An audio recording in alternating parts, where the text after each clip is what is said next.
ఆదికాండము 16వ అధ్యాయము. Genesis chapter 16.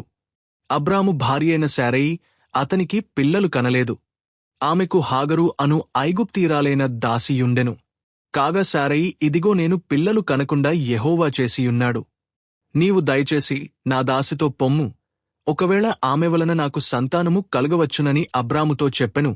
అబ్రాము శారయి మాట వినెను. కాబట్టి అబ్రాము కనాను దేశములో 10 ఏండ్లు కాపురమున్న తరువాత అబ్రాము భార్యైన శారయి తన దాసైన హాగరును ఐగుప్తీయురాలిని తీసుకుని తన పెనిమిటైన అబ్రామునకు భార్యగా ఉండునట్లు అతనికిచ్చెను. అతడు హాగరుతో పోయినప్పుడు అది గర్భవతి ఆయెను. అది తాను గర్భవతి నైతినని తెలుసుకొనినప్పుడు దాని యజమానురాలు దాని దృష్టికి నీచమైనదాయెను. అప్పుడు శారైనా, ఊసురు నీకు తగులును, నేనే నా దాసిని నీ కోగిటికిచ్చిన తరువాత తాను గర్భవతినేతినని తెలుసుకునినప్పుడు నేను దాని దృష్టికి నిజమైనదాననేతిని. నాకును నీకును యెహోవా న్యాయము తీర్చునుగాక అని అబ్రాముతో అనెను. అందుకు అబ్రామిదిగో నీ దాసి నీ చేతిలో ఉన్నది, నీ మనస్సు వచ్చినట్లు దాని చేయమని శారైతో చెప్పెను. శారయి దాని శ్రమ పెట్టినందున ఆమె యొద్ద నుండి అది పారిపోగా యెహోవా దూత అరణ్యములో నీటి బుగ్గ యొద్ద, అనగా షూరు మార్గములో బుగ్గ యొద్ద ఆమెను కనుగొని, శారయి దాసువైన హాగరు, ఎక్కడ నుండి వచ్చితివి, ఎక్కడికి వెళ్ళుచున్నావని అడిగే నందుకు అది నా యజమానురాలైన శారయి యొద్ద నుండి పారిపోవుచున్నాననెను.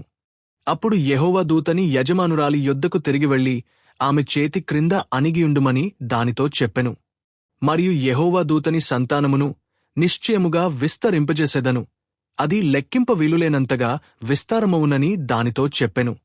మరియు యెహోవా దూత, ఇదిగో యెహోవా నీ మొరను వినెను, నీవు గర్భవతివై యున్నావు, నీవు కుమారుని కని అతనికి ఇష్మాయేలు అను పేరు పెట్టుదు. అతడు అడవి గాడిద వంటి మనుష్యుడు. అతని చెయ్యి అందరికిని, అందరి చేతులు అతనికిని విరోధముగా ఉండును.